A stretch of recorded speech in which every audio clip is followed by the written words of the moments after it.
Tentunya cita-cita kita semua adalah masuk surga, meninggalkan kehidupan dunia yang penuh dengan suka dan duka, menuju negeri yang tiada di sana kecuali suka dan gembira. Dan itu juga impian orang-orang lebih tinggi dari kita, impiannya Nabi Ibrahim alaihissalam dan impian Nabi Muhammad sallallahu alaihi wasallam. Dan di antara doa yang paling sering dibaca oleh Nabi sallallahu alaihi wasallam, Rabbana atina fid dunya hasanah wa fil akhirati hasanah wa qina adzabannar. Wa fil akhirati hasanah maksudnya adalah surga, ya.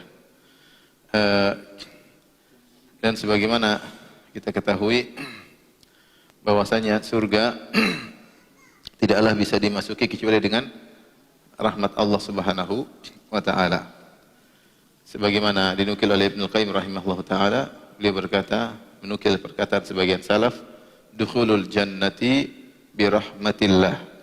Masuk surga dengan rahmat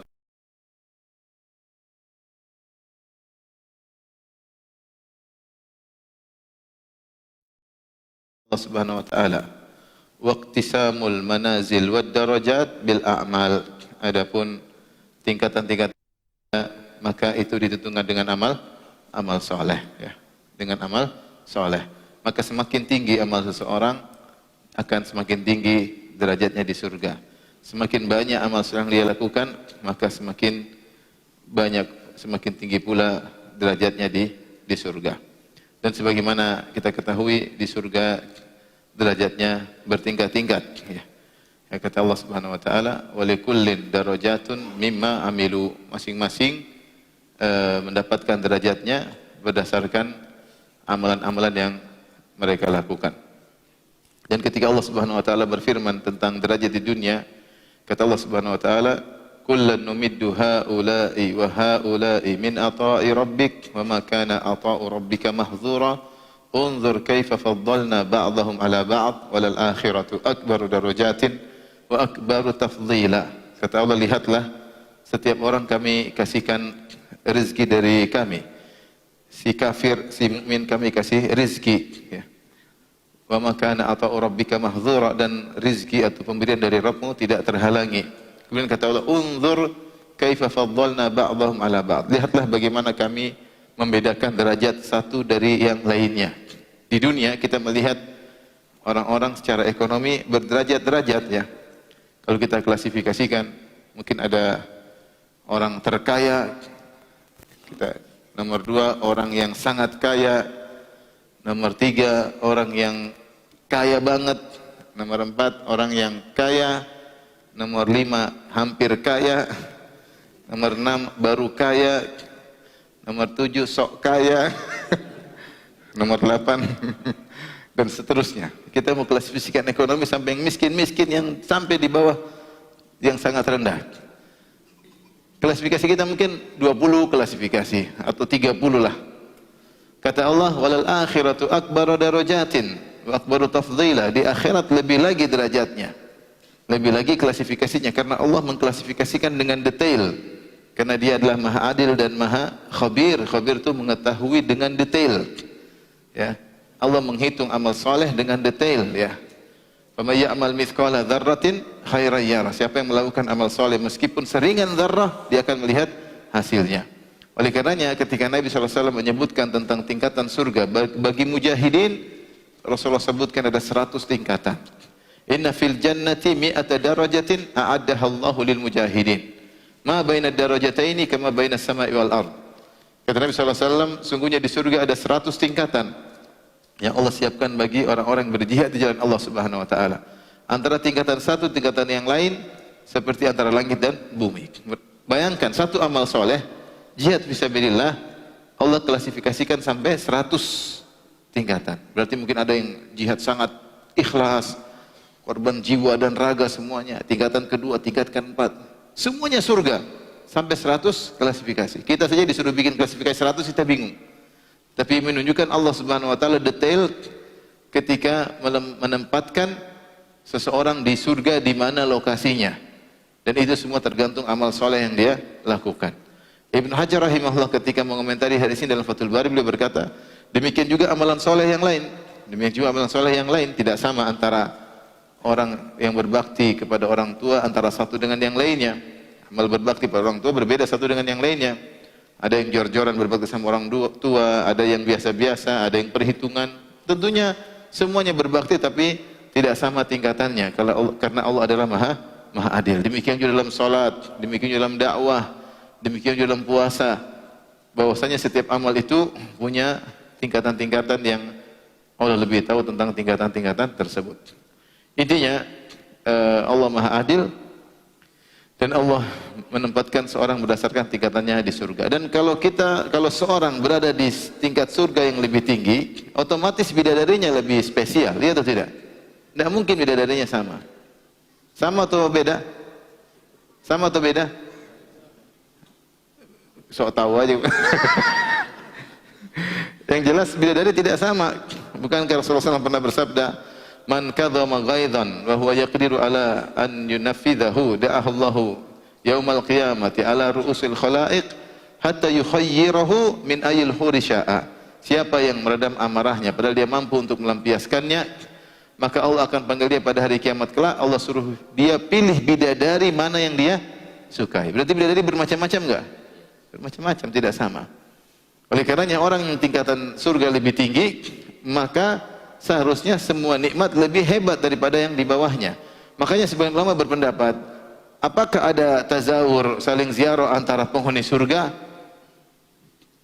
Jawabannya iya, seorang penghuni surga berhak menziarahi kawannya. Terus bagaimana? Kata sebagian ulama, yang di atas boleh menziarahi di bawah. Yang di bawah tidak boleh main-main ke atas. Wallahu alam bisawab, tidak ada dalilnya memang secara spesifik, tapi demikian kata mereka, yang di atas boleh main ke bawah. Karena setiap orang masuk surga tentunya dia akan merasa bahagia. Tapi intinya surga bertingkat-tingkat. Nah, untuk meraih tingkatan surga yang tertinggi, maka wallahu alam dengan dua metode. Bagaimana kita mencari surga yang tertinggi? Metode pertama adalah dengan kita profesional dalam melaksanakan amalan yang Allah mudahkan bagi kita. Ketika Ibnu Abdul Bar meriwayatkan ketika Al-Imam Malik berdakwah di Masjid Nabawi, maka beliau dinasihati oleh seorang ahli ibadah. Menasihati Imam Malik agar khalwat al-infirad, agar sering beribadah kepada Allah Subhanahu wa taala.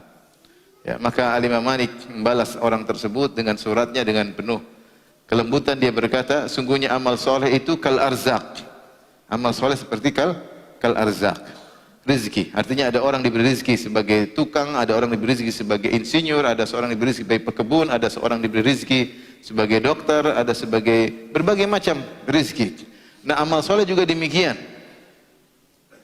Dibukakan bagi seorang misalnya amal soleh puasa, ada seorang dibukakan amal soleh solat malam, ada yang dibuka amal soleh berupa dakwah, nasyrul ilm, ada yang dibukakan amal soleh dengan ahli ibadah, ada yang dibukakan amal soleh dengan jihad.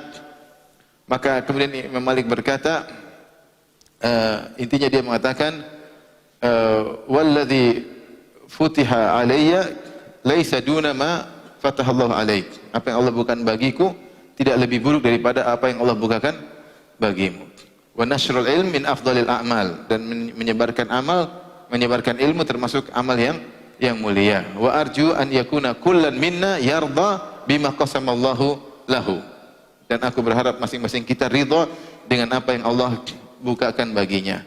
Kita tahu amal soleh di depan kita banyak, tetapi ada amal soleh yang memang Allah buat kita menjadi spesifik di situ. Maka kalau Allah bukan kita satu amal soleh, hendaknya kita kerjakan dengan profesional. Bukan berarti kita meninggalkan amal soleh yang lain. Kita boleh juga punya saham, punya partisipasi dalam amal soleh yang lain. Tapi yang Allah sudah bukakan pada kita, kita geluti dengan baik. Dan Rasulullah SAW bersabda, Inna Allaha yuhibbu idha amila ahadukum amalan an yutqinahu. Sungguhnya Allah mencintai seorang kalau sudah melakukan suatu amal, maka dia kerjakan dengan profesional. Maka siapa yang dibukakan pintu sedekah, dia sedekah serius. Mungkin dia ibadah lain kurang, serius sedekah dengan sebaik-baik. Siapa yang dibukakan pintu taklim, dia taklim mengajar dengan sebaik-baiknya. Siapa yang dibukakan pintu Al-Quran, maka dia serius menguasai Al-Quran dan mengajarkannya dengan yang terbaik. Ada seorang wanita subhanallah dibukakan berbakti kepada suaminya, maka dia benar-benar serius dalam berbakti untuk melayani suaminya. Allah bukan dia pintu surga dari berbakti kepada suami. Ada orang dibukakan subhanallah untuk berbakti kepada orang tuanya yang mungkin tidak dibukakan kepada yang lainnya. Dia sadar bahwasanya dia diberi kemudahan, maka dia seriusin untuk berbakti kepada orang tuanya. Maka di antara cara agar seorang meraih surga yang tertinggi adalah profesional dalam amal soleh yang Allah bukakan baginya. Lihatlah tadi mujahidin. Ternyata mujahidin saja Allah bisa klasifikasikan sampai 100 tingkatan. Berarti semakin jihadnya semakin terbaik, maka semakin tinggi derajatnya di surga. Maka saya katakan tadi tidak sama antara seorang yang berbakti satu dengan yang lainnya, antara seorang berdakwah satu dengan yang lainnya, antara seorang mengajar satu dan yang lainnya, antara bersedekah satu dengan yang lainnya. Orang yang bersedekah dengan banyak tentu tidak sama dengan bersedekah yang sedikit dan yang ragu-ragu dengan bersedekah dengan yakin. Kata Allah Subhanahu wa taala, alladzina yunfiquna amwalahum alladzina yunfiquna amwalahum mathalul ladzina yunfiquna amwalahum ibtigha'a mardatillahi wa tathbitan min anfusihim. Kata Allah Subhanahu wa taala, perumpamaan orang-orang yang menginfakkan hartanya di jalan Allah Subhanahu wa taala karena mengharap ridha Allah, wa tathbitan. Tathbitan di sini adalah karena keyakinannya. Para ahli tafsir mengatakan itu munsyarihas sadar, hatinya lapang ketika dia bersedekah, tidak ada rasa berat sama sekali, bahkan dia gembira ketika bersedekah. Bahkan sebagian orang tukang sedekah kecanduan, kalau dia tidak sedekah dia ada yang kurang, uangnya harus dia keluarkan. Subhanallah, tidak sama dengan orang yang sedekah masih ragu-ragu, tangannya dipaksa. Tidak sama, ya. Untuk bisa mencapai derajat munsyarihas sadar, dada lapang ketika bersedekah, dia harus perlu perjuangan. Maksud saya, tidak sama antara seorang bersedekah mutasaddiq yang satu dengan mutasaddiq yang lain. Oleh karena jika Allah telah membukakan satu pintu amal soleh, maka seriusilah agar kita mencapai derajat yang tinggi. Ini cara pertama. Cara yang kedua, dan seorang mampu punya amal soleh yang banyak, ya meskipun mungkin dia spesifik dalam satu amal soleh, tapi dia punya kemampuan untuk amal soleh lain yang banyak, maka lakukanlah. Semakin banyak amal soleh yang dilakukan, maka semakin banyak pahala yang didapatkan dan semakin tinggi surganya. Oleh karenanya ketika Rasulullah SAW pernah bertanya kepada para sahabat, man asbaha minkum al-yawma sha'iman, siapa di antara kalian pagi hari ini puasa? Maka Abu Bakar mengatakan, saya Rasulullah. Man at'ama minkum al-yawma miskinan, siapa yang partisipasi dalam banyak amal saleh. Dan jarang orang seperti ini. Di antara ulama yang terkenal memiliki banyak amal saleh, khisalul khair, di antaranya Ibnu Mubarak. Ibnu Mubarak rahimahullah taala alim, ahli hadis, kemudian ahli jihad, ahli sedekah.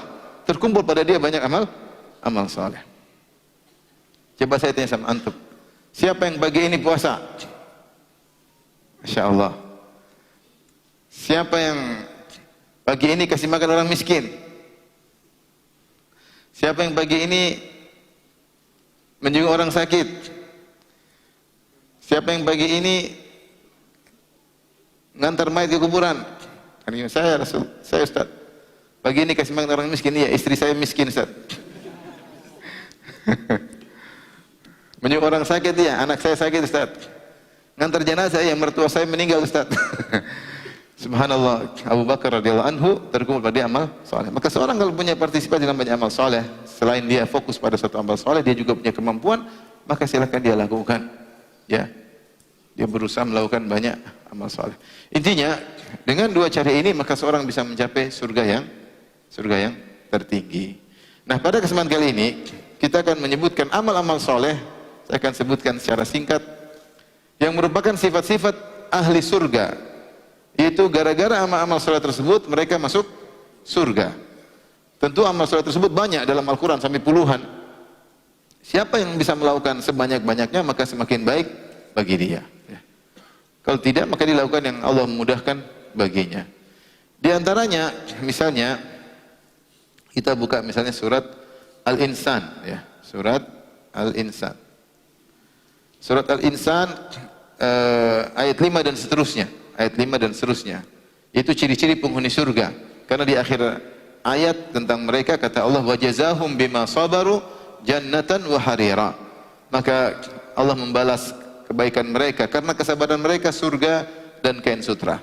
Tapi apa amal soleh yang mereka lakukan sehingga dibalas dengan surga? Allah berfirman, innal abrara yashrabuna min ka'sin kana mizajuha kafura.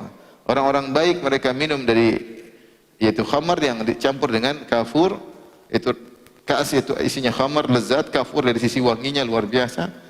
Beda dengan khamar yang ada di dunia, mungkin baunya enggak enak. Minuman di sana minuman khamar lezat, tidak memabukkan dan aromanya sangat wangi. Aina yashrabu biha ibadullah, yaitu diambil dari mata air yang hamba-hamba Allah minum dari mata air tersebut. Yufajjirunaha tafjira, mereka memancarkannya dengan sepancar-pancarnya. Kata para ulama, penghuni surga kalau ingin minum minuman lezat, dia tinggal tunjuk dimanapun maka keluar mata air. Di mana dia tunjuk akan keluar mata air. Yufajjirunaha tafjira. Setelah itu Allah menyebutkan amal soleh mereka. Amal soleh yang pertama, yufuna bin nadri, mereka menunaikan apa? Nazar. Ini antara amal soleh. Kalau kita sudah berjanji kepada Allah, kita bilang demi Allah, alayya, lillah, kita sudah mengatakan, atau nazartu, aku bernazar, atau demi Allah aku melakukan ini, maka itu hukumnya apa? Nazar. Nazar itu apa? Mewajibkan sesuatu yang asalnya tidak wajib, itu namanya nazar. Kalau sesuatu yang sudah wajib tidak perlu nazar. Tidak boleh saya bernazar akan sholat 5 waktu. Ya ngapain nazar? Kamu memang sudah harus wajib sholat 5 waktu. Saya bernazar akan menafkahi istri saya. Ya gimana? Nafkah sama istri hukumnya apa? Wajib, itu enggak perlu nazar. Nazar itu mewajibkan sesuatu yang tidak wajib. Dan nazar ada dua. Ini namanya nazar al-muqayyad dan nazar mutlaq. Nazar muqayyad yaitu bernazar akan melakukan suatu ibadah, mewajibkan diri melakukan suatu ibadah dengan imbalan sesuatu dari Allah Subhanahu wa taala. Misalnya kalau saya sembuh, maka saya akan puasa sebulan misalnya. Kalau saya naik pangkat, saya akan memotong sapi saya bagikan kepada fakir miskin misalnya.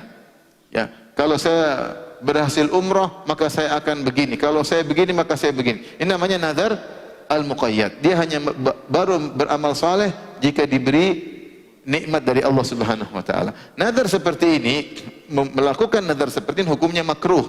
Kata Nabi sallallahu alaihi wasallam, "Innama yustakhraju minal bakhil." Karena hanya melakukan ibadah dari orang yang pelit. Dia hanya mau sedekah kalau naik pangkat. Ya, dia hanya mau sedekah kalau sembuh dari penyakit. Kalau tidak sembuh dari penyakit, dia tidak jadi apa? Sedekah. Maka nazar seperti ini tercela karena hukumnya makruh, karena Rasulullah SAW mengatakan, innama yustakhraju minal bakhil. Hanya dikeluarkan dari orang yang bakhil. Ya. Rasulullah mengatakan, nazar la ya'ti bi syai'. Nazar tersebut tidak mempengaruhi sembuhnya dia atau tidak. Enggak ada pengaruhnya. Bukan berarti dia sembuh karena nazar. Enggak ada, kata Nabi SAW. Ya. Dia sembuh bukan karena nazar. Memang Allah mentakdirkan dia sembuh. Dan nazar tersebut tidak punya pengaruh dalam keberhasilannya, kata Nabi SAW. Jadi nazar seperti ini hukumnya makruh. Tetapi jika seorang sudah bernazar, maka wajib menunaikannya. Kalau sudah terlanjur bilang begitu, seandainya saya naik pangkat, saya akan umrah, maka wajib bagi dia untuk umrah jika telah naik pangkat. Kalau saya sembuh, saya akan sedekah, maka wajib bagi dia untuk bersedekah ketika sembuh. Hukum bernazar hukumnya makruh, tapi menunaikan nazarnya hukumnya apa? Wajib. Nazar yang kedua disebut nazar mutlak. Nazar mutlak yaitu nazar memotivasi diri. Tidak ada embel-embel apapun, tidak ada imbalan-imbalan apapun, tapi ingin memotivasi diri. Demi Allah saya akan haji tahun ini. Insya Allah, demi Allah saya akan haji tahun ini. Dia berusaha motivasi diri. Misalnya tidak wajib tahun ini, tapi dia ingin haji. Atau demi Allah saya akan umrah bulan Ramadan. Nah, dia menazarkan dirinya untuk umrah bulan Ramadan, padahal tidak wajib bagi dia untuk umrah bulan Ramadan. Tapi dia mengucapkan demikian buat apa? Untuk memotivasi diri, tanpa ada embel-embel. Maka orang kalau sudah berjanji kepada Allah, hendaknya dia tunaikan. Dan menunaikan nazar tersebut di antara sebab masuk surga. Makanya ketika Allah menyebut tentang al-abrar yang masuk surga, Allah sebutkan sifatnya di antaranya yufuna bin nadri. Ini masalahnya, kadang-kadang orang asal ngomong, dia tidak catat, dia lupa apa yang dia nadarkan kepada Allah.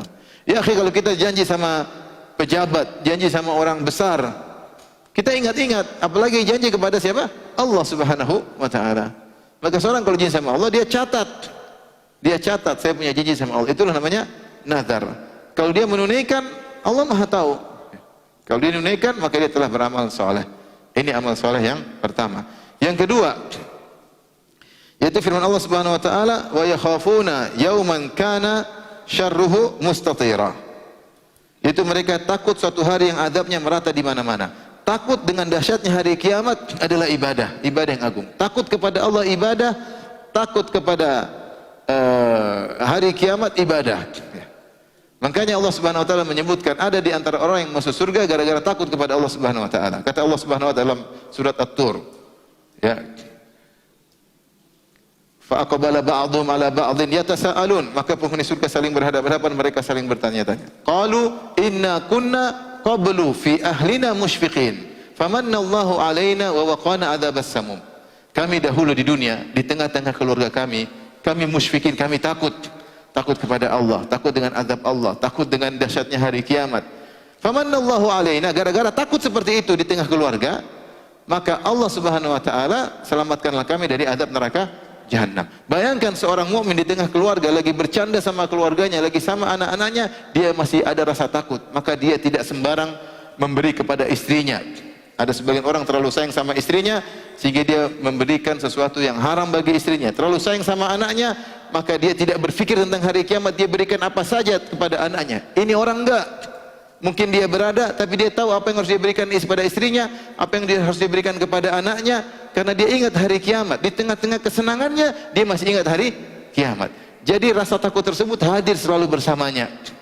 Bukankah Nabi SAW bersabda, "Ainani lam tanam, innahu dhanna alla yahur." Dia menyangka tidak akan dikembalikan. Bala inna rabbahu kana bihi basira. Justru Allah Maha melihat apa yang dia lakukan. Beda yang pertama, di tengah kunna fi ahlina musyfikin, di tengah keluarga kami masih merasa takut. Ini perhatian bagi kita para suami ketika bermuamalah dengan keluarga, meskipun kita sangat sayang sama istri, sangat sayang sama anak, tetap kita tegakkan syariat Allah di tengah-tengah keluarga. Tidak ada basa-basi mengenai syariat Allah. Kalau haram-haram, tidak ada basa-basi, karena sayang, karena cinta, tidak ada haram-haram. Ya. Itu namanya kita takut kepada Allah Subhanahu wa taala. Dan ini sebab utama masuk surga. Sebenarnya dalam ayat ini kata Allah Subhanahu wa taala, wa yakhafuna yauman kana syarruhu mustatira. Mereka takut dengan hari di mana keburukannya tersebar, yaitu hari kiamat. Allah menyuruh kita takut dengan hari tersebut. Ya ayuhan nasu taqu rabbakum inna zalzalatas saati syai'un azim yauma tarawunaha tadhalu kullu murdi'atin amma arda'at wa tada'u kullu dhati hamlin hamlaha wa taran nasa sukara wa ma hum bisukara walakinna adzaballahi syadid. Wahai manusia sekalian, takutlah kepada Rabb kalian. Sungguhnya gempa, goncangan yang terjadi pada hari kiamat sangatlah dahsyat. Kalian akan menyaksikannya. Di mana pada hari tersebut orang yang ibu yang sedang menyusui anaknya akan meninggalkan anaknya. Ini kondisi yang dahsyat. Seorang ibu tidak akan meninggalkan anaknya. Sampai saya sering sampaikan kisah di Mesir ketika ada kapal tenggelam, ada yang selamat. Saya melihat seorang ibu ketika kapal akan tenggelam, dia menyusui anaknya. Masih sempatin menyusui apa? Anaknya, sehingga mereka tenggelam bersama-sama. Dalam kondisi dahsyat dia masih pentingkan apa?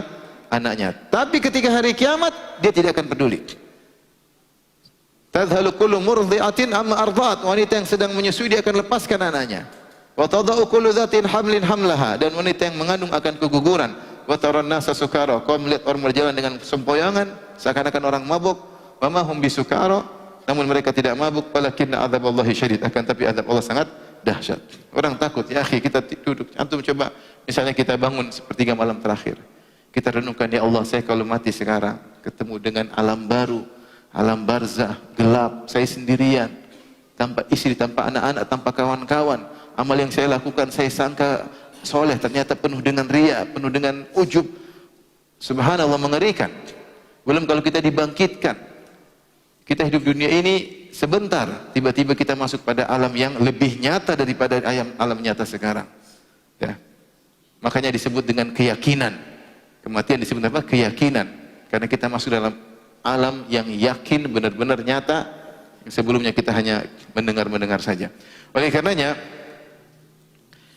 ikhwan dan akhwat yang dirahmati oleh Subhanahu wa taala, hari kiamatlah hari yang sangat dahsyat. Kata Allah Subhanahu wa taala, yauma yaj'alul wildana syiba, hari di mana Allah menjadikan anak-anak sampai beruban. Saking dahsyatnya hari tersebut, bisa saja hormon seorang berubah sehingga rambutnya yang hitam tiba-tiba menjadi apa? Putih, saking dahsyatnya hari tersebut. Maka takut dengan hari tersebut adalah ibadah. Karena Allah sebutkan sebab mereka masuk surga wa yakhafuna yawman kana syarruhu mustatira. Mereka takut dengan hari di mana keburukannya tersebar. Takut kalau kita disidang, kita punya masalah sama orang. Takut kalau kita dihisab, takut kalau melewati sirat, semuanya mengerikan. Semuanya mengerikan. Maka inilah ibadah yang agung kepada Allah Subhanahu wa taala.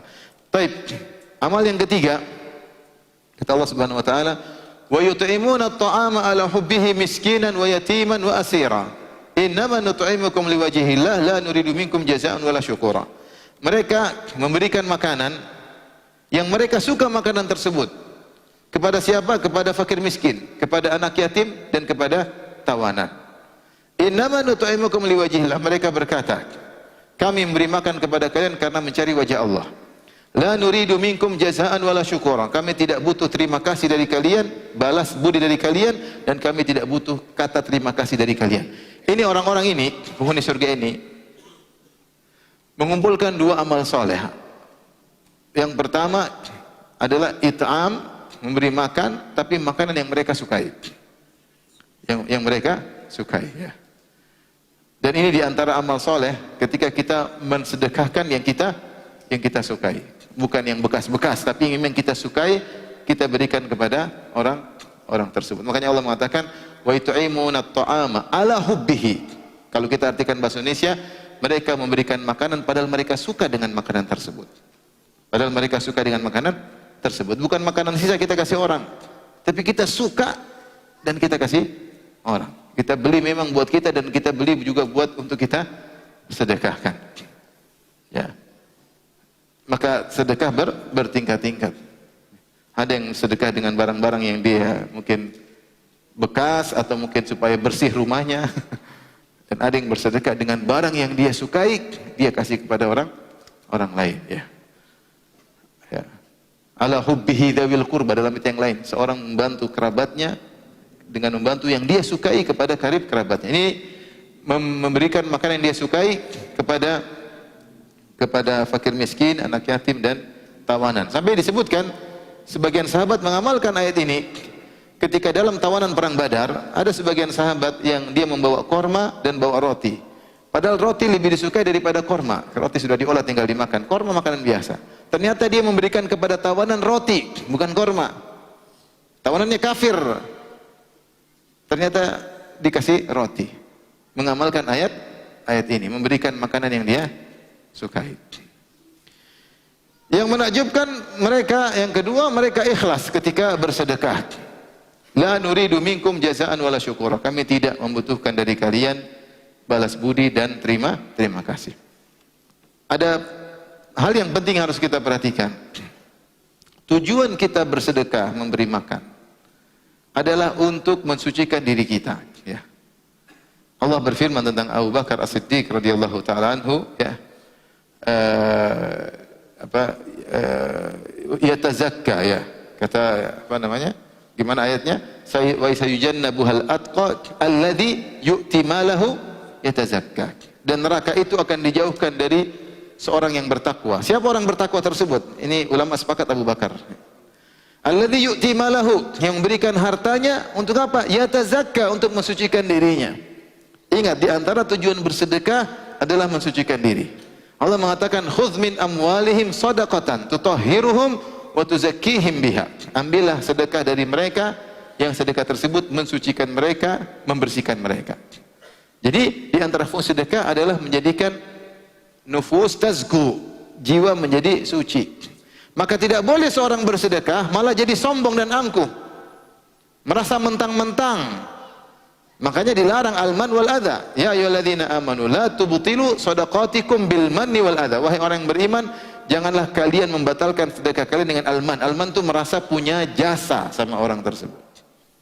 Asalnya adalah penyakit hati, kemudian terungkapkan dengan kata-kata. Wal adha, dan menyakiti orang tersebut. Jangan. Allah mengatakan, qaulun ma'rufun khairun min shadaqatin yatba'uha adha. Kau tidak kasih sedekah, tapi kau tolak dengan kata baik-baik, dan kau memaafkan kalau ada kata-kata kasar dari orang yang minta-minta. Lebih baik daripada kau kasih sedekah, tapi kau ada merasa mentang-mentang, merasa punya jasa sama orang lain. Nah, sebagian orang bersedekah malah jadi sombong. malah jadi angkuh. Sedekah seperti ini adalah sedekah yang mendatangkan dosa, yang membuat orang sombong dan angkuh, merasa merendahkan orang yang dia sedekahi, maka tidak boleh. Bagaimana cara kita bersedekah? La nuridu minkum jazaan wala syukura. Maka sejak sekarang ikhwan, yang antum yang Allah berikan harta, sekarang kita mulai latih diri kita. Kalau kita sedekah, jangan kita pikir saya punya utang budi sama dia, enggak. Kita balik mikir, alhamdulillah dengan ada dia saya dapat pahala. Dengan ada dia saya dapat pahala. Kita bantu kakak, bantu adik, bantu siapapun. Kita jangan merasa dia punya utang budi sama saya. Ini yang Allah tidak suka. Kita punya merasa budi sama dia. Jangan. Akhirnya kita man itu apa? Merasa punya utang, merasa budi, punya jasa sama orang lain. Maka kita setting diri kita sejak saat kalau kita bersedekah, justru kita terima kasih sama dia, karena ada dia kita bisa beramal soleh. Urusan kita dengan Tuhan, Tuhan sudah tahu, sudah selesai. Jangan kita mentang-mentang, jangan ingat-ingat, jangan merasa saya punya jasa sama dia, jangan. Karena tidak baik. Makanya di antara ciri penghuni surga, mereka mengatakan la nuridu minkum jazaan wala syukura. Kami tidak butuh balas budi dari kalian, kami tidak butuh terima kasih dari kalian. Kita kalau dibantu, kita berusaha balas budi, kita berusaha bilang terima kasih. Tapi kalau kita posisinya sebagai yang membantu, jangan berharap itu semua. Kalau mereka balas urusan mereka, tapi kita jangan berharap itu. Jangan kita bilang apa sih adabnya orang kalau dibantu? Jangan. Sunnahnya gimana? Man sona ilaikum ma'rufan fakafi'uhu. Kalau ada yang berbuat baik maka balas. Ngerti nggak hadis itu? Jangan, kita nggak berharap itu. Itu tugas mereka. Tapi nggak usah kita berharap dari mereka. Kalau mereka balas, alhamdulillah. Kalau nggak usah. Makanya disebutkan Ibnu Taimiyah menyebutkan riwayat Aisyah radhiyallahu taala anha. Ketika dia memberi sedekah, dia suruh budaknya atau anak buahnya atau pekerjanya beri sedekah kepada orang. Dia bilang, dengarkan apa yang dia ucapkan. Ketika budaknya kasih sedekah kepada orang lain, orang tersebut mendoakan Aisyah dengan doa tertentu. Maka Aisyah kemudian membalas doa tersebut dengan doa yang sama. Dia pingin pahalanya sempurna. Dia tidak pingin pahalanya terkurang gara-gara doa orang tersebut. Maka dia pun doain orang tersebut dengan doa yang sama agar pahalanya sempurna di sisi Allah Subhanahu wa taala. Baik, ini ciri yang keberapa? Yang ketiga. Keempat, sama Allah ulangi lagi, inna nakhafu min rabbina yauman abusan qamtarira. Kenapa Allah ulangi? Kata Allah Subhanahu wa taala, mereka berkata, lanjutan dari perkataan mereka, inna man nut'imukum liwajhillah la nuridu minkum jazaa'an wala syukura. Kami itu beri makan karena Allah, kami tidak butuh balasan dan terima kasih. Kenapa? Inna nakhafu min rabbina yauman abusan qamtarira. Sungguhnya kami takut dengan azab Tuhan pada suatu hari yang di hari itu orang-orang bermuka masam penuh dengan kesulitan. Jadi yang bisa membuat seorang ikhlas kepada Allah adalah ingat akhirat. Di antara hal yang membantu seorang untuk ikhlas mengharap wajah Allah, ingat tentang dahsyatnya hari kiamat. Ya udah kasihlah, ingat hari kiamat sudah. Kita enggak terbetik mau dia balas budi, mau terima kasih. Ingat hari kiamat. Sebagaimana mereka bilang kami tidak butuh terima kasih kalian. Kenapa? Kami takut hari kiamat. Hari di sana di hari tersebut banyak orang bermuka masam. Banyak orang yang menderita, banyak orang terlihat kesulitan. Itu yang buat kami takut, sehingga tidak ada pikiran untuk balas budi, tidak ada pikiran untuk dipuji, tidak ada. Nah kalau kita masih beramal soleh, pengen dipuji, berarti kita kurang mikirin hari kiamat. Orang yang sering mikir hari kiamat, dia tidak pikiran seperti tidak ada urusan. Mau ini, mau apa, mau like, mau unlike, nggak peduli dengan omongan netizen. Ini maksudnya kita menggantungkan kebahagiaan kita dengan komentar apa? Netizen. Gara-gara netizen kita berubah ya. Enggak urusan dengan netizen, urusan kita dengan Allah pada hari kiamat.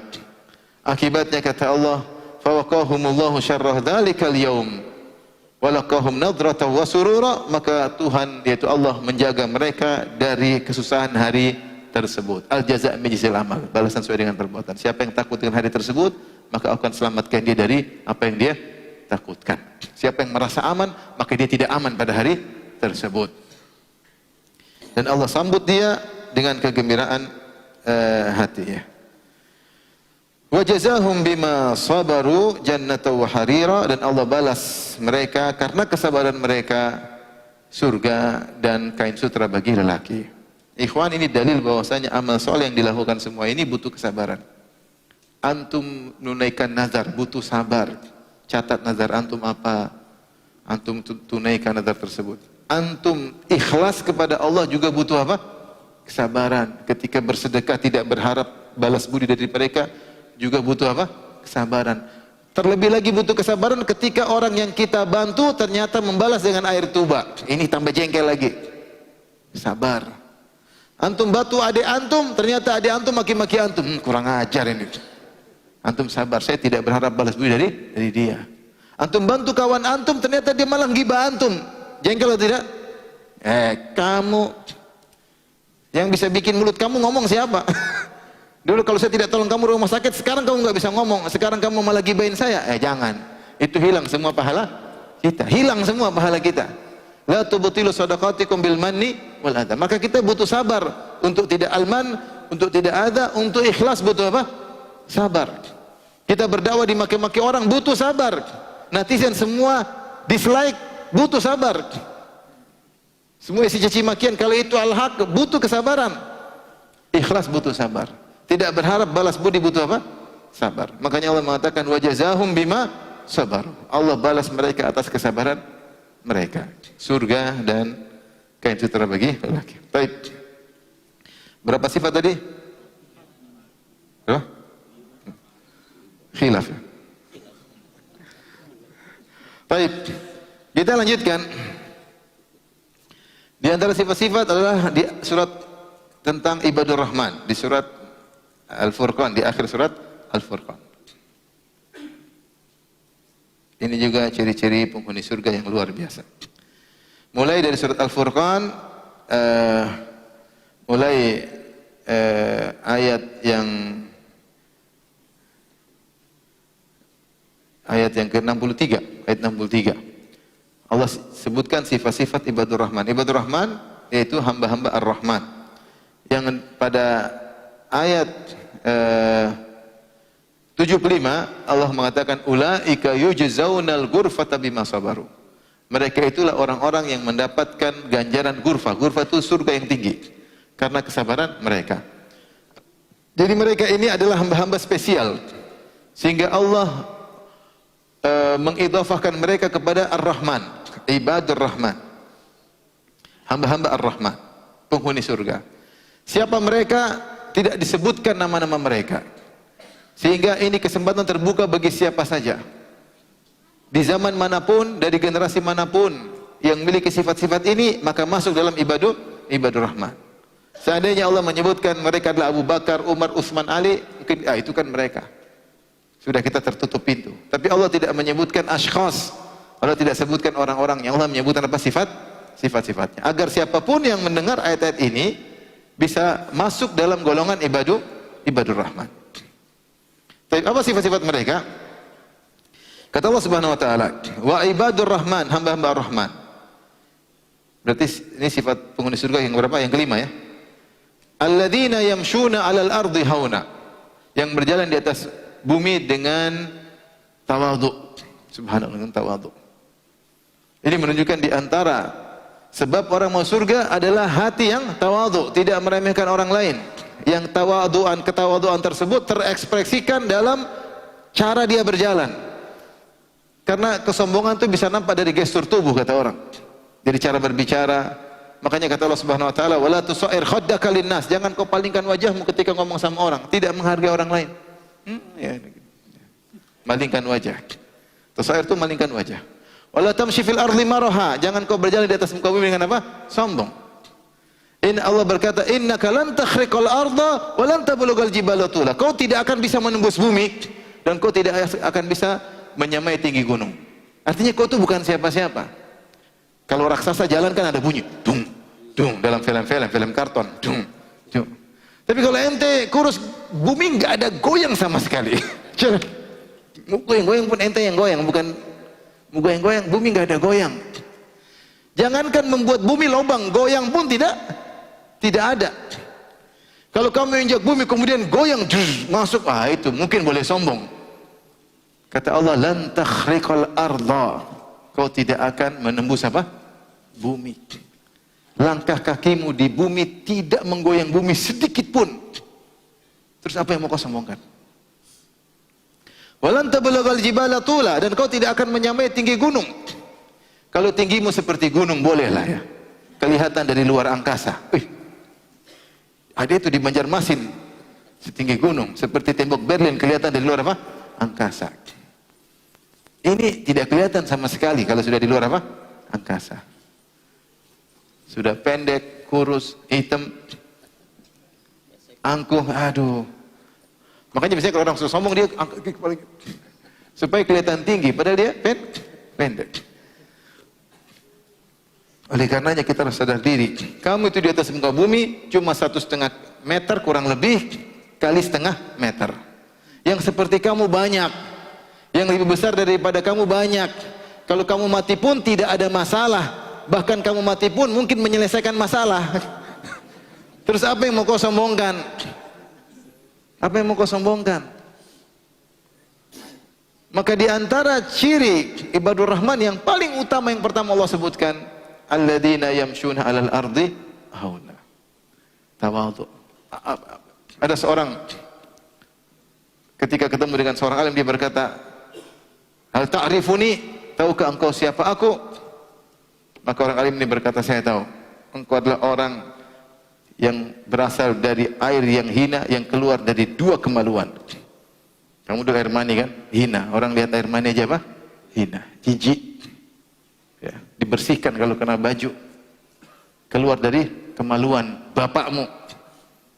Masuk di kemaluan ibumu. Keluar lagi lewat kemaluan ketika melahirkan. Itulah asal muasal. Min ma'in dafiq. Dari air yang terpancar. Alam nakhluqkum mim ma'im mahin. Bukankah kami ciptakan kalian dari air yang apa? Hina. Terus sekarang pun kau hidup ini bawa kotoran dalam perutmu. Ada kotoran dalam perutmu. Kalau terbuka bau yang tidak enak. Jangankan kotorannya, gasnya saja tidak enak. Apalagi kotorannya. Terus kalau kamu mati jadi bangkai. Seandainya tidak dikubur akan mengganggu satu kampung. Itulah hakikat. Apa yang mau kau sombongkan? Ya. Tahu kalian siapa saya? Gimana jawabannya? Begitulah.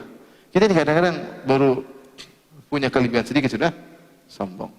Maka di antara subhanallah akhlak yang mulia adalah tidak sombong. Dan kita sombong itu apa? Gomtun nas, merendahkan orang lain. Hati-hati.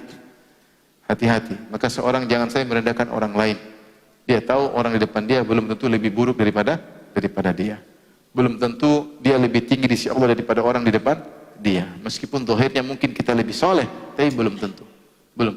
Tapi ini yang pertama, alladzina yamshuna 'alal ardi hauna. Kemudian yang berikutnya, kata Allah Subhanahu wa taala, wa idza khatabahumul jahiluna qalu salama. Yaitu orang-orang yang jika orang-orang jahil menyapa mereka, maka mereka membalas dengan kata-kata yang baik-baik. Yaitu mereka bersikap dengan elegan, yang mereka selamat dari cercaan mereka. Mereka tidak tanggapi, mereka tidak gubrisi, tidak kemudian akhadhatul izzah, kemudian merasa sombong harus bantah. Tidak.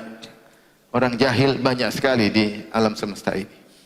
Dan Allah mengatakan, khudhil afwa wa'mur bil urfi wa'arid 'anil jahilin. Berpalinglah dari orang-orang yang jahil. Nah, kalau kebetulan kita sudah berpaling, ternyata masih mendapati orang jahil, kemudian ngata-ngatain kita, wa idza khatabahumul jahiluna, kalau orang jahil ngomong kepada mereka dengan kata-kata yang tidak enak, yang menyakitkan, yang merendahkan karena kebodohan mereka, qalu salama, mereka tidak gubris. Mereka hanya mengatakan waalaikumsalam kemudian jalan, atau mereka menghindar dari mereka dengan penuh elegan, ya. Dan ini kita butuhkan di zaman sekarang ini. Betapa sering kita terbawa kemudian dikata-katain buruk oleh orang lewat medsos, lewat media, lewat langsung. Nggak usah digubrisi. Senyum aja, waalaikumsalam jalan. Jangan digubrisi. Sebagian orang masuk dalam perdebatan di komentar Facebook misalnya. Ribut sana, ribut sini, ribut sana, debat sana, debat sini. Harusnya tidak usah dipedulikan. Yang penting kamu sampaikan kebaikan, ada orang jahil komentar, jangan dipedulikan. Itu sifat ibadur rahman. Jangan kemudian kita emosi, kita panggil pers, kemudian kita jumpa pers untuk membantah orang tersebut. Ngapain? Nggak usah. Ada seorang getol bantah-bantah di internet, ternyata yang dibantah tersebut ternyata masih kecil misalnya, atau ternyata perempuan. Abu Fulan ternyata perempuan. Sudah dibantah habis-habisan ternyata bencong. Buat apa? Oleh karenanya hidup ini tidak harus menggubrisi komentar orang. Banyak orang jahil yang ngomongin kita, rendahkan kita. Kita kasih udzur lah, mereka jahil, nggak ngerti. Kalau mereka tahu indahnya dakwah ini, mereka pasti terima. Mereka hanya mendapat informasi yang buruk. Sudah, jangan digubrisi. Jangan digubrisi. Cuek aja. Tetap kita ucapkan kata-kata yang baik, kemudian kita tinggalkan mereka. Itu diantara ciri ahli surga. Yang berikut yang keberapa? 7 ya.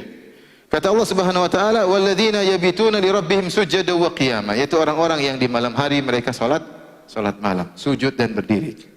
Maka kalau ingin menjadi penghuni surga, sisihkan waktu untuk salat malam, ya.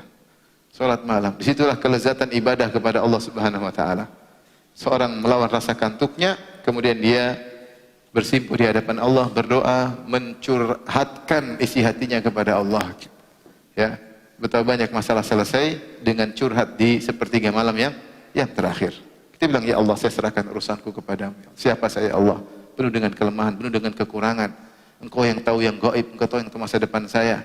Ya, maka saya serahkan urusan kepadamu, ya Allah. Tuhanku, pemberi rezeki padaku, yang menjagaku, yang menghidupkanku, yang mematikanku, yang memegang ubun-ubunku. Puji Allah habis-habis, curhat sehabis-habisnya. Besok masalah selesai insyaallah taala. Maka di antara ciri ibadur rahman, mereka bangun malam, ya. Maka kita sama-sama berusaha kepada Allah, berdoa kepada Allah agar dimudahkan salat malam. Antum berdoa dalam sujud, antum, ya Allah mudahkan saya salat malam. Itu masalah kebiasaan. Saya sudah sampaikan, ini hanya masalah apa? Kebiasaan. Kita biasanya bangun, sini azan jam berapa? 4.40. Karena kita tidur jam 11, ya sudah. Kita bangun pas azan 4.40, sekarang kita bangun tidur jam 10. Maka bangun 3.40. Ya gampang kan? Susah. Tidur jam 11, bangun 4.40. Geser 1 jam, berarti tidur jam 10, bangun 3.40. Sudah salat malam. Apa susahnya? Enggak ada yang susah, cuma malas. Saya sering sampaikan, kalau kita berniat kita akan bisa. Bayangkan kalau kita punya jadwal terbang di bandara, mau jam 3 malam, jam 2 kita bangun. Pesawat jam 6 subuh, jam 3 kita bangun. Ya. Karena kita tidak ingin rugi. Tidak ingin rugi ketinggalan apa? Pesawat. Tapi kita rugi ketika ketinggalan sholat apa? Malam. Kenapa? Kita tidak menganggap sholat malam sesuatu yang agung. Padahal di antara ciri-ciri penghuni surga adalah sholat malam. Maka kita berusaha sama-sama, kerjasama, terutama suami istri, saling membangunkan untuk bisa termasuk dari ibadur rahman yang menyempatkan waktu untuk sujud dan berdiri di hadapan Allah Subhanahu wa taala. Ibnu Qayyim punya perkataan indah, siapa yang baguskan qiyamnya di dunia, dia akan mudah qiyamnya di hadapan Allah Subhanahu wa taala. Sabar ketika salat, berdiri dengan tenang di hadapan Allah. Ini nanti mempermudah kita kalau disidang oleh Allah pada hari kiamat. Kalau dihisab oleh Allah, kita berdiri di hadapan Allah, disidang, dihisab akan ringan. Kenapa? Kita ahsanal qiyam di dunia. Kita baguskan berdiri kita di hadapan Allah ketika salat kepada Allah Subhanahu wa taala. Baik. Yang keberapa? Yang ke-9 ya. Yang ke-8. Kata Allah, "Walladzina yaquluna rabbana srif 'anna 'adzaba jahannam inna 'adzabaha kana gharama." Dan orang-orang yang berkata, "Ya Rabb kami, jauhkanlah kami dari azab neraka jahanam. Sungguhnya azabnya gharama, yaitu menempel, terus menyertai. Innaha sa'at mustaqarra wa muqama." Sungguhnya jahanam itu seburuk-buruk tempat menetap dan tempat kediaman, ya. Di antara salah satu nama neraka adalah jahanam. Ada yang mengatakan jahanam menunjukkan lembah yang dalam, ya.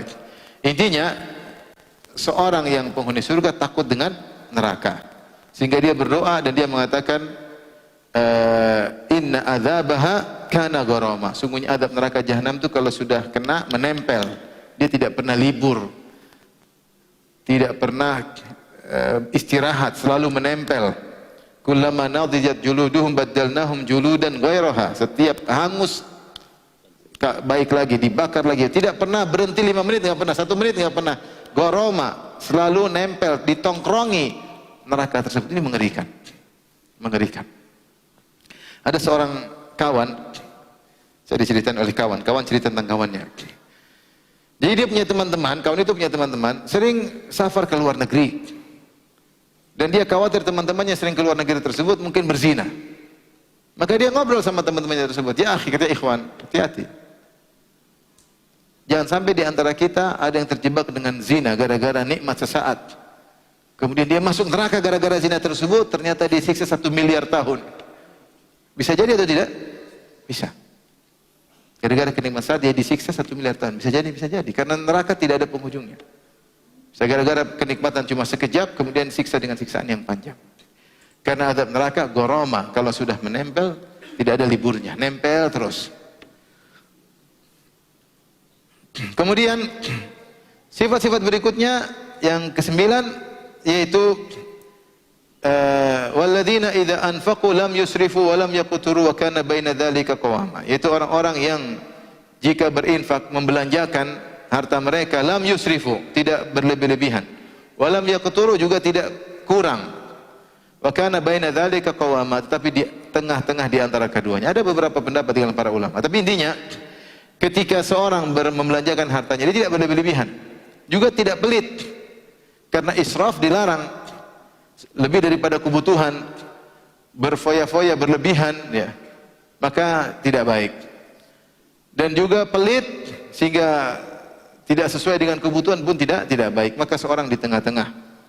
Ini terutama orang diberi kelebihan harta, jangan mentang-mentang kita punya harta kita membelanjakan seenaknya. Tidak. Kita harus juga tidak boleh israf. Tidak boleh lebih-lebihan. Sebagian orang sudah punya duit banyak, akhirnya beli barang-barang mewah-mewah yang lebih daripada keperluan. Beli jam harganya sampai 2 miliar. Buat apa? Jam pakai HP juga bisa. 2 miliar sama 20.000 jam sama-sama fungsinya. Ya. Kalau sudah pakai jam mahal-mahal, nanti hisapnya panjang. Hisapnya panjang. Belum lagi bikin sombong. Makanya Rasulullah SAW mengatakan, kul washrab wa tasaddaq min ghairi sarafin wala makhyalah. Makan, minumlah dan belanjakanlah, yang penting jangan berlebih-lebihan dan jangan apa? Sombong. Dan saya sering sampaikan, ketika kita beli barang-barang mewah, maka berpotensi menjadikan seorang apa? Sombong dan angkuh. Orang kalau sudah pakai jam mahal di sini, dia pasti ngomongnya begini selalu. Karena dia goyang-goyang tangannya. Terbawa dengan sendirinya, karena memang dia pakai untuk apa? Untuk pamer.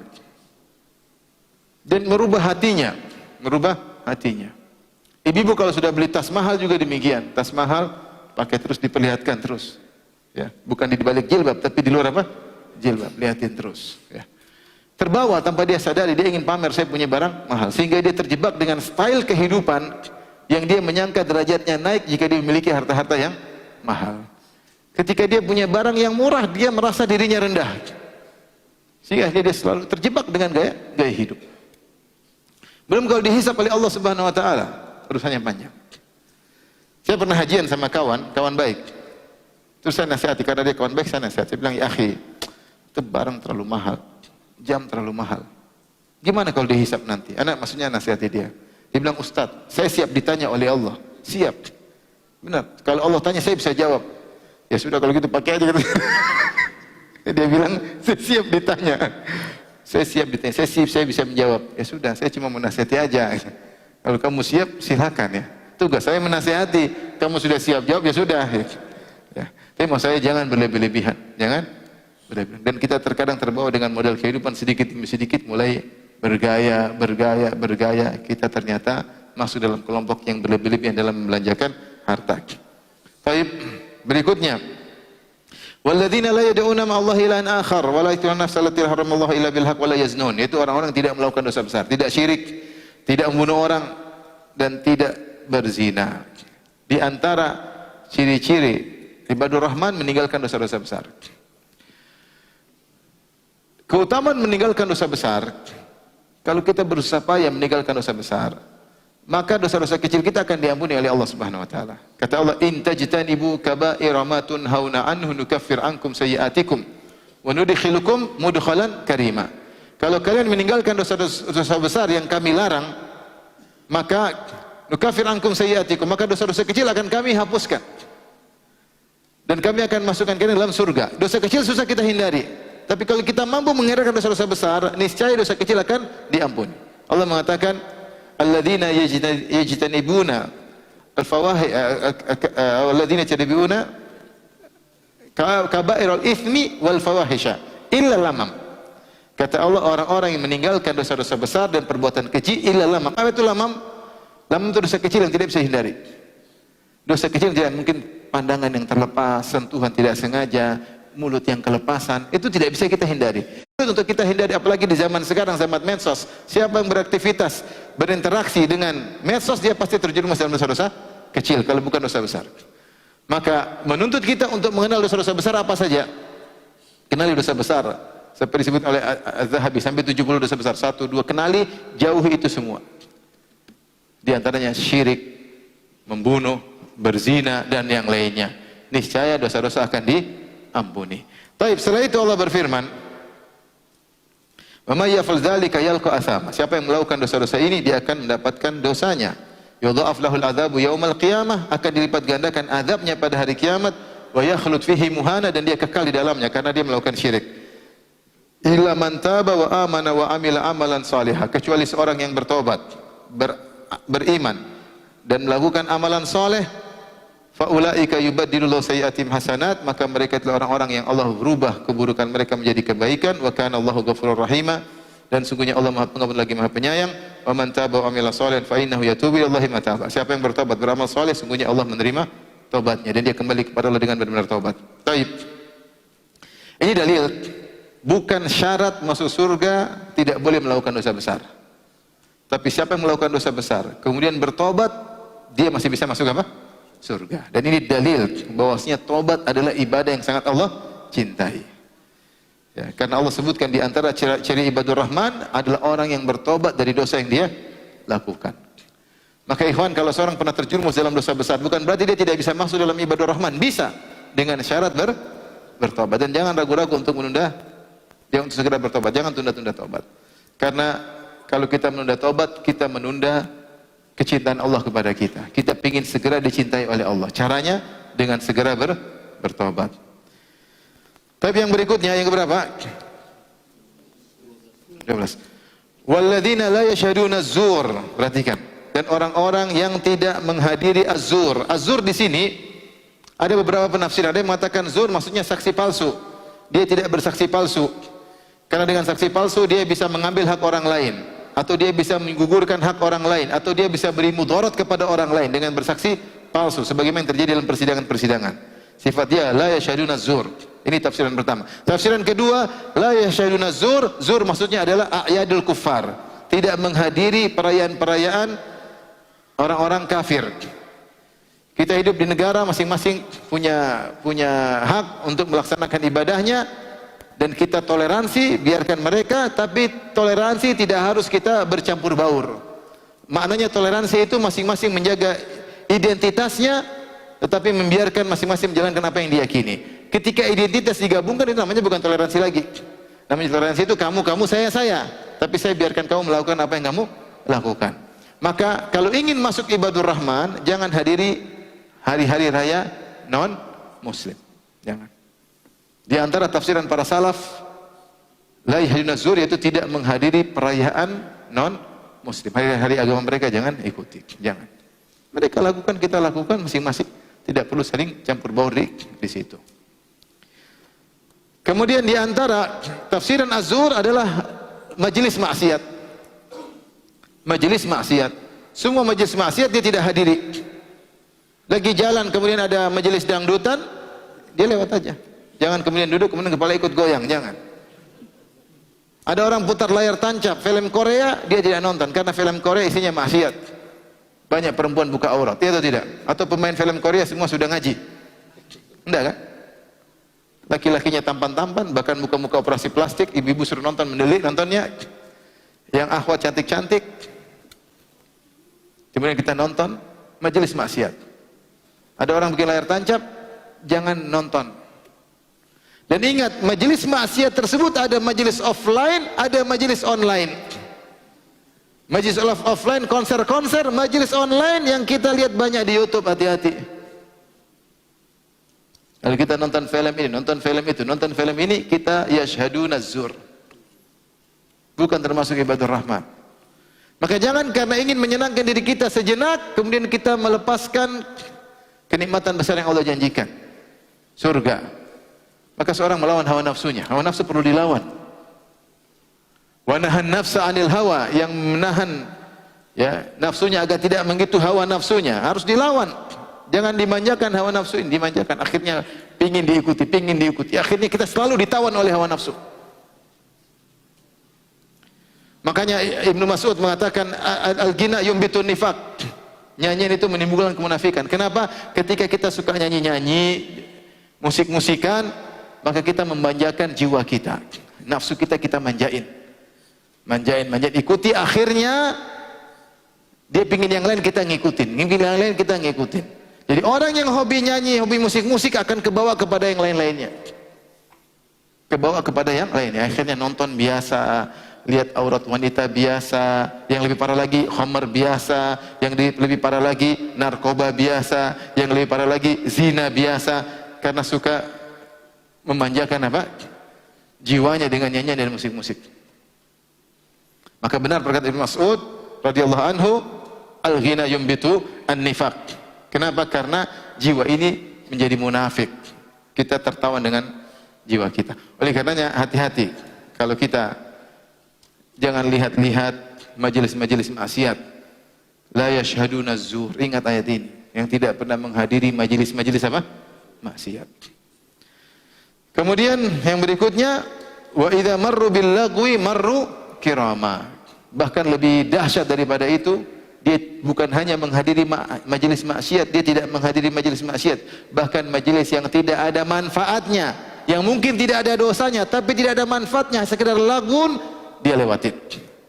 Antum kalau buka YouTube, buka internet, lagi scrolling, pokoknya kalau ada judul yang tidak ada faedahnya, lewatin, jangan diklik, paham? Lewatin. Wa idza marru bil lagwi marru kirama, terus sampai ketemu channel kajian, baru diklik. Jangan sedikit-sedikit buka, lagu 1, lagu 2, lagu 3, sia-sia 1, sia-sia 2, sia-sia 3, sia-sia 20, baru ke yang 21 kajian. Lah bagaimana?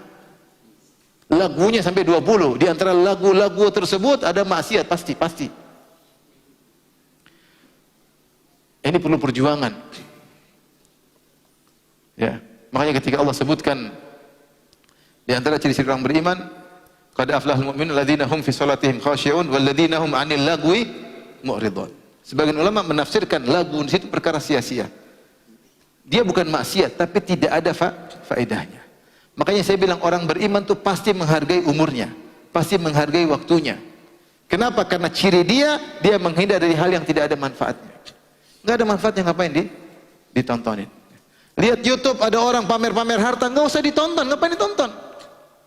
Ini lagu, dia pamer harta, pamer mobilnya, pamer istrinya, pamer rambutnya, pamer.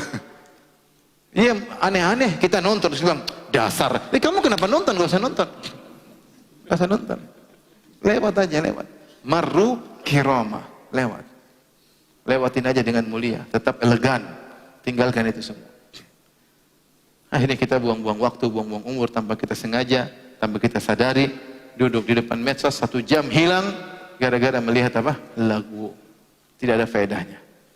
Apalagi kalau melihat maksiat. Makanya ikhwan, orang-orang yang hobi, saya ingatkan pada diri saya juga pada antum semua, yang hobi nonton maksiat. Antum bayangkan antum 1 hari nonton 1 jam. Rutin. 30 hari 30 jam. 1 tahun berarti berapa tuh? Sudah 360 jam. Itu kalau dibuka pada hari kiamat catatan amal, isinya film Korea 1 sampai 23 selesai, tamat. Film India seri 1 sampai seri sekian. Isinya itu. Isinya khatam. Bukan khatam Quran, khatam film India, khatam film Korea, film apa lagi? Film ini, ya Allah. Ridhokah kita kalau dibuka catatan amal isinya khatam film-film?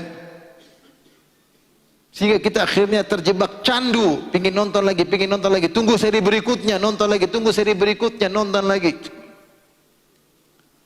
Apa kita ridho kalau dibuka catatan amal? Apa kita ridho kalau kita mati sekarang kemudian dengan amal seperti itu? Maka siapa yang kecanduan berusaha lepas. Berusaha. Kalau dia berusaha, insya Allah dia mampu. Berusaha sekuat mungkin agar terlepas dari kebiasaan buruk tersebut sehingga menjadi orang-orang dari ibadur rahman. Berikutnya kata Allah Subhanahu wa taala, "Walladzina idza dzukiru bi ayati rabbihim lam yakhirru 'alaiha summa wa umyana." Itu orang-orang yang jika dibacakan ayat-ayat Allah atau peringatan dari Allah Subhanahu wa taala, mereka tidak menghadapinya seperti orang-orang yang buta dan tuli. Yaitu mereka serius kalau dibaca ayat-ayat, mereka dengar dengan baik. Mereka tahu ini ayat-ayat turun dari pencipta mereka. Ini ayat-ayat Allah kirimkan surat untuk kita. Allah kirim melalui malaikat Jibril, melalui Muhammad sallallahu alaihi wasallam untuk kita. Maka ketika sampai kepada kita, kita dengar dengan baik, bukan kita acuhkan, bukan kita cuekan. Ada yang bilang qala Allah, ingat yang bicara Tuhanmu yang cipta kamu, yang kasih kamu kebahagiaan, yang beri kamu rizki, yang menentukan nasib baikmu, nasib burukmu. Tuhan tersebut, dengar dengan baik. Allah tahu kalau kita dengar ayat-ayat tersebut dengan apa? Baik. Bukan kita cuekin, bukan kita seperti orang tuli, seperti orang buta, cuek ketika mendengar ayat-ayat Allah Subhanahu wa taala. Waliyadzubillah. Kemudian kata Allah Subhanahu wa taala yang keberapa?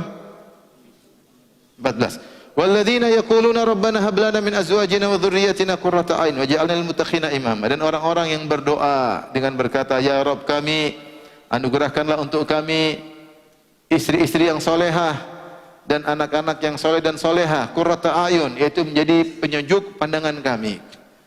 Waj'alna lil muttaqina imama, jadilah kami qudwah bagi orang-orang yang bertakwa. Jadilah kami imam bagi orang yang bertakwa. Di sini mereka berdoa dengan dua hal. Kadang kita fokus pada yang pertama saja. Mereka sedang meminta dua hal. Hal pertama, berdoa agar istri dan anak-anak menjadi penyejuk pandangan hati, yaitu menjadi wanita-wanita solehah dan anak-anak yang soleh. Ciri-ciri penghuni surga, mereka selalu sisihkan waktu untuk mendoakan istri dan anak mereka. Sebenarnya Nabi Ibrahim dalam doanya, Rabbi ja'alni muqimas salati wa min dzurriyyati, Rabbi habli minas salihin. Mereka punya waktu untuk mendoakan anak-anak mereka, dengan serius mendoakan anak-anak mereka. Maka antum jangan lupa doain istri. Ya Allah, istriku beri hidayah kepadanya. Ya Allah, jangan dia suka dengar musik-musik. Ya Allah, jangan buat dia suka nonton film-film Korea. Ya Allah, jagalah anak-anakku, jangan ikut ibunya yang suka nonton film apa? Korea. Ini film Korea ini repot ya. Saya kemarin baru ngisi kajian, ada tulis Ustaz, bahas dong Korea. Istri saya suka nonton apa? Korea. Sebelumnya lagi ada ikhwan bilang sama saya, Ustaz, istri saya nonton, saya mau ceraikan Ustaz. Kenapa? Korea terus nontonnya. Ya wajah kita bandingkan Korea memang beda. Nonton Korea terus. Kita dilihat jadi apa nanti?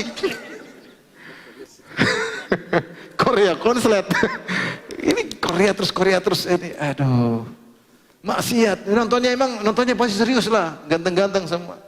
Laki-laki nonton cewek-cewek. Nggak boleh nanti Korea. Berdoa sama Allah, ya Allah, istriku sedang kecanduan, bukalah pintu hatinya ya Allah. Tegur dia, jangan ya. Zaujati, sayangku, cintaku, hati-hati kalau kamu mati dalam kondisi seperti ini, nonton maksiat. Semua orang juga gitu, Bi. Semua orang juga maksiat. Iya. Memang penghuni neraka lebih banyak. harus nasihati ya Allah. Nasihati. Antum enggak boleh egois. Jangan bilang kau masuk neraka ya sudah, bidadari masih banyak. Sana Korea. Bidadari masih banyak. Enggak boleh.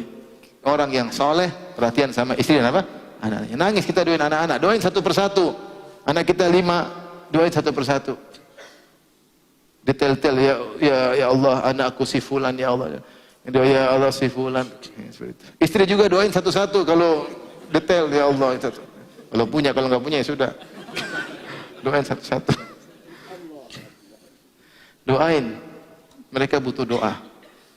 Berapapun banyak kita usahakan akan menjadikan mereka soleh, yang menentukan yang di atas, Allah Subhanahu wa taala. Maka doa kita harus kuat. Selain kita berusaha bimbing, doa kita harus kuat. Ini doa yang pertama. Yang kedua, waja'alna lil muttaqina imama. Ya Allah, jadikanlah kami teladan bagi orang bertakwa. Itu Itu kita minta sesuatu yang tinggi. Kita ingat makna doa ini, yaitu jadikanlah kami qudwah, agar kami bisa menjadi qudwah bagi orang-orang di masjid, akan menjadi qudwah bagi orang yang soleh, tempat pengajian, bisa jadi qudwah. Ini doa yang luar biasa. Banyak orang yang lalai dari doa yang kedua ini. Kita doa sambil kita menghayati, karena di antara agar doa dikabulkan, kita ngerti apa yang kita omongkan. Wa'lamu anna Allah la yastajibu du'aan min qalbin ghafilin lahin. Ketahuilah Allah tidak mengabulkan doa dari orang yang lalai dari doanya. Mungkin baca tidak tahu apa artinya. Maka kita doa pertama, ingin anak kita, istri kita soleh. Demikian juga kita ingin dijadikan sebagai qudwah. Itu terserah Allah caranya gimana. Tapi kita minta agar kita menjadi qudwah bagi yang lainnya. Sehingga orang kalau lihat kita jadikan contoh. Baik. Kemudian Allah berfirman, ulaika yujzaunal ghurfata bima sabaru wa yulaqauna fiha tahiyyatan salam. Mereka adalah orang-orang yang diberi ganjaran berupa surga dan mereka disambut karena kesabaran mereka dan mereka disambut dengan penghormatan dan ucapan selamat di dalamnya. Lanjut apa sudah Ustaz? Cukup ya? Baik, demikian saja. Ini sebagian dari sifat-sifat penghuni surga. Kalau kita bisa melakukan semuanya itu yang terbaik, kalau tidak mampu maka sebagiannya. Semoga Allah menjadikan kita semua min ahlil jannah. Amin ya rabbal alamin.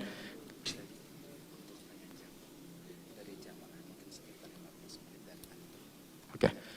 Baik, ada yang bertanya? Silakan dari jamaah.